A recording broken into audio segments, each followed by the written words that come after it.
안녕하십니까. 둔산동 Q&A 공방 동화쌤입니다. 이제 오답 정리를 했는데, 이제 학생 상세하게 오답 정리를 해줬는데, 첫 번째로 이제 11번 문제 틀린 이유는, 문제마다 이렇게 배경 지식이 이렇게 딱 명확하게 있는데, 요렇게 중심이나 주변이라는 단어를 가지고 이게 1차적, 2차적 의미라는 문맥적 의미, 아니면 기본적인 의미, 아니면 확장적인 의미 하는 다이어하고 동의어는 많이 하는데, 이것까지 들어가서 구체적으로 이렇게 1차적, 2차적인 문제까지 생각을 해서 이론적인 배경을 설령 알더라도 실제적인 상황에서 이렇게 가장 중요한 되어 있는 거라고 했어요. 문장형 문제는, 문법성 문제는 뭘로요?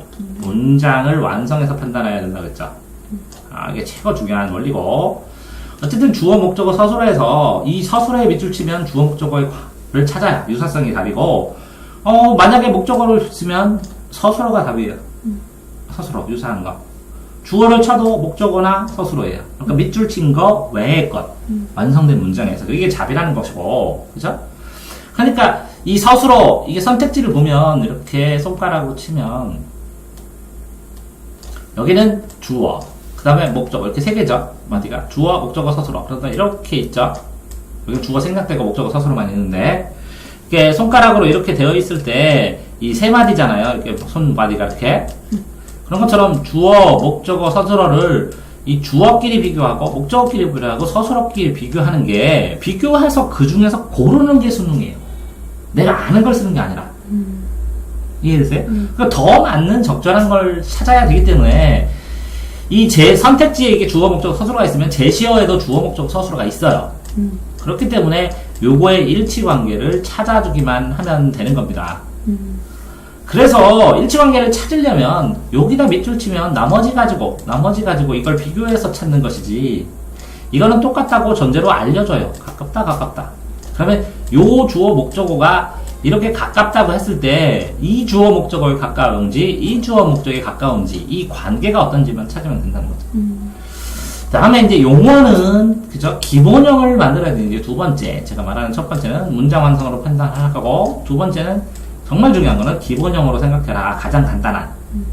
오시었다. 오셨다. 그러면 오다. 간단하잖아. 그 다음 시다. 얻다. 오시다. 오시었다. 이렇게. 이해됐죠? 네. 그런 것처럼 나눠줘야 된다는 거고. 어쨌든, 이 기본형을 떠올리고 그걸 분석하는 거는 사례에서 연습할 수밖에 없다라는 말씀드리고, 두 번째로 보면 비문학에서 어쨌든 기역, 니은, 디귿 이런 게 있으면 이렇게 비문학도 이렇게 들여쓰기 하면서 첫 줄 두괄식으로 읽고 이거 읽고 이렇게 읽어줍니다. 읽어주면 이 첫 줄을 읽으면 여기 대략 무슨 내용이 있는지를 알게 됩니다. 그 다음에 여기다가 A는 여기, B는 여기, C는 여기, 밑줄은 여기, 예시는 여기, 이렇게 박스를 쳐놓고 해놓으면 여기 문제들을 볼 때, 이 문제는 여기 부분, 이 문제는 이목 부분, 이 문제는 전체를 조각조각해서, 이 문제는 요 부분 보면 되네. 이렇게 딱 정리가 되는 겁니다. 이해되셨죠? 네. 그래서 체크를 하시는 게 도움이 되고, 그 다음에 이렇게 문장 구조를 만들 때 A가 B에게 뭐 한다, 이렇게 간단하게 이 숫자를 그대로 안 하고 내용을 그대로 안 하고 이 형태, 구조만 해줘도 이거를 이렇게 말한다, 찾는다, 생각한다, 도달한다를 대체할 수 있는 단어들을 떠올릴 수 있다는 거예요. 그 여러 가지 떠올린 대체할 단어들 가지고 다다르다는 것을 가장 가까운 걸 고르다 보면 다다르다를 쉽게 고를 수가 있는데, 이렇게 한 개만 딱 쓰니까, 그러면 문제를 풀 때, 틀린 문제나 이런 걸 볼 때, 이거 말고 다른 유사한 건 없을까 하고 이렇게 생각해보는, 다시 풀 때 생각하기에 참 좋은 방법입니다. 자, 조건 삭제형은 아까 보셨죠? 여러 가지 조건이 있을 때는 이것뿐만 아니라 탐구도 그렇습니다. 기역, 니은, 디귿 세 개를 구하면 기역을 쭉 살피고 아닌 걸 지워요. 선택돼서. 니은을 쫙 살피고 아닌 걸 지워요. 중복돼서 지워지는 건 답이 절대 아닙니다. 덜 지워진 것 중에서 심각하게 고민을 해봐야죠. 한 번 지워진 것도 한 번쯤 의심해봐야죠. 잘못했는지. 그죠? 그러니까 조건이 여러 개일 때는 뭘로 푼다고? 삭제형으로 풉니다. 삭제를 해서 가장 근접한 두 개를 놓고 비교를 하면서 골라내는 겁니다. 핵심을. 이해됐어요? 그러니까 조건이 3개라고 선택지 1번을 3개, 2번을 3개 이렇게 하면 엄청 낭비라는 거예요. 자, 이렇게 여기도 A는 이거고 B는 이거고 A는 이거고 B는 이거 이런 문제 봤죠? A를 쭉 보고 B를 쭉 봅니다. 그래서 A에서 적당한 건 이거 같아. B에 적당한 건 이거 같아. 그럼 겹치네. 이게 다 끝. 이렇게 풀어줘야 되는 겁니다. 이게 분류형이라고 그러거든요. 다음에 또 틀리면 해드리겠습니다. 자, 다음에 이거는 이제 기본적으로 통사론, 문장론에 대한 단어를 몰라서 그렇고 주술목, 그죠? 주어, 복적어, 서술어, 주어, 복적어, 서술어 관계. 그 다음에 뭐 이게 비통사로 검다, 북다, 동사, 동사를 2개를 연달아 안 쓰니까 이거는 이제 비통사적 문장 구조로 아니라는 거죠. 우리나라 등산, 그럼 산에 오른다. 그러니까 산에 오른다 하니까 비통사적이죠. 그럼 동사가 뒤니까. 근데 이렇게 해서 맑은 하늘, 뭐 관형사로 연결시켜서 만들어진 단어 합성어들에도 이렇게 관형사로 되는 여기 니은이 있으면 이렇게 하는 거는 통사적이라고. 그래서 요거까지 기억해야 되고 통사구조 A, B, A고 요적 해주죠. 그러니까 이거를 틀렸다는 것은 기초적인 문법에 대해서 한 번쯤은 점검을 해야 된다라는 생각은 해요. 근데 이제 몇 개 더 틀린 걸 보고 어느 정도 수준의 문법을 해야 될지 판단해야 되니까 그래서 좀 둡니다.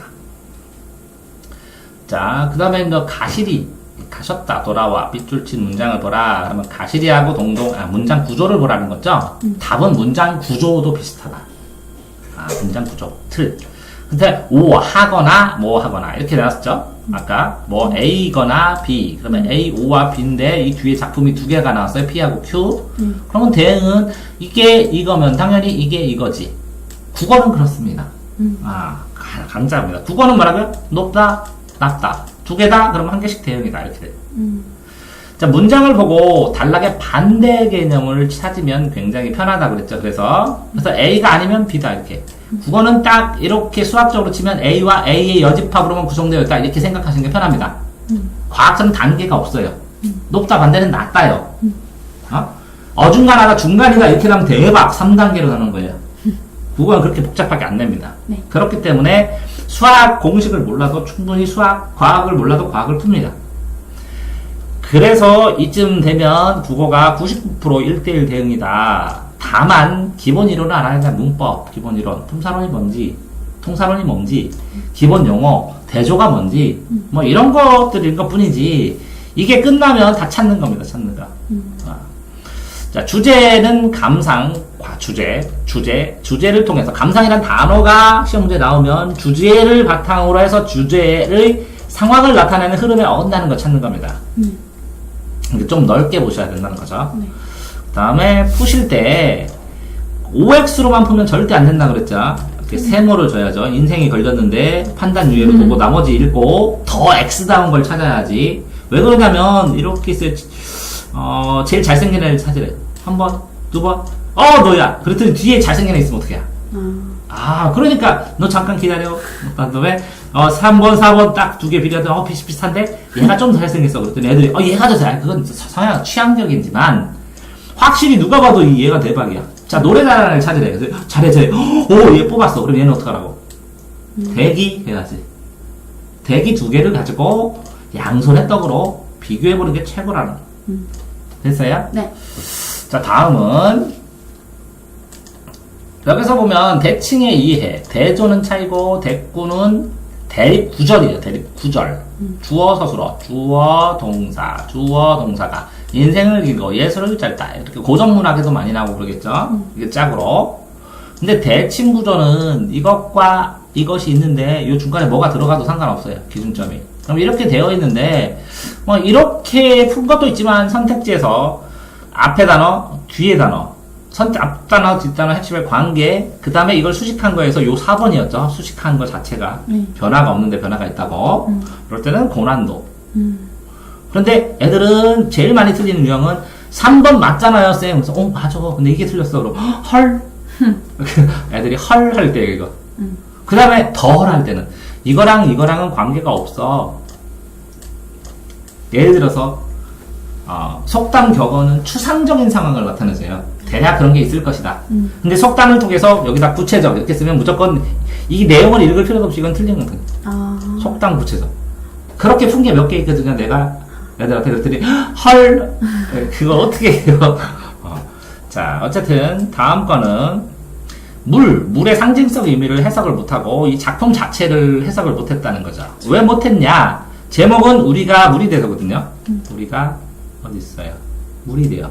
그러면 우리가 죽어서 불로 깨끗하게 정화하고 물이 되어서 순수한 상태에서 하늘에서 만나자 이렇게 한 줄로 정리를 하면 다시는 이게 안 틀리거든요. 강교 그 다음에 지은이 강교 은교야 만나자 이렇게 하늘에서 은교야 만나자 하면 강교 이거 다 끝나거든요. 이렇게 한 줄로 정리를 수업 시간이나 문제 풀 때 정리를 해놓잖아요. 이게 100줄이 되면 100개의 작품에서는 푸는 속도에 30% 증가의 버프가 있습니다. 이해됐나요? 네네. 네. 근데 저는 이런 게 많으니까 빨리 푸는 거죠. 자, 별명으로 이게 뭐죠? 별땡. 아, 별땡. 이렇게 이제 작품에 있는 거 이거 가지고 전체 쭉 보면 전체 상황을 요거 플러스 문장 서두에 나오는 6하원칙 6하원칙을 하면 전체 상황이 이해가 굉장히 잘 되는데도 불구하고 이거 무시해요 애들이. 거기에 베트남 나오는데 중국 사람도 나오고 일본 사람도 나오거든요. 그것만 보면 대충 상황이 딱 나오는데 애들이 다 이게 무슨 상황이에요 쌤 다 그러더라고요. 그거 볼 때 애들이. 그래서 별땡 좀 보라고 했지.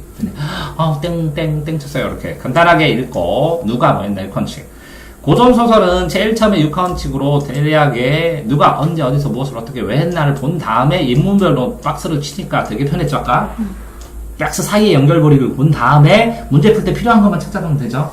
또 요걸 체크하는데 굉장히 순식간에 되죠. 그러면 천천히 읽으면서 국어 시험 보는데 왜 문학을 감상하죠? 시험을 보셔야지. 어휴. 내가 그래 저 홈플러스 보지 말라고 했더니 홈플러스를 다 보셨네. 검사 그랬더니. 그러네요. 그럼 빨리 풀 수 있죠. 자, 어쨌든 문제에다가 풀이하고 확실히 맞은 거는 동그라미, 그 다음에 세모, 그 다음에 별표를 치는데 요거부터 검토를 철저히 한 다음에 시간 남으면 요거 조금 보는 거죠. 한 번쯤 읽어보고 그래도 남으면 이거 보는 거죠.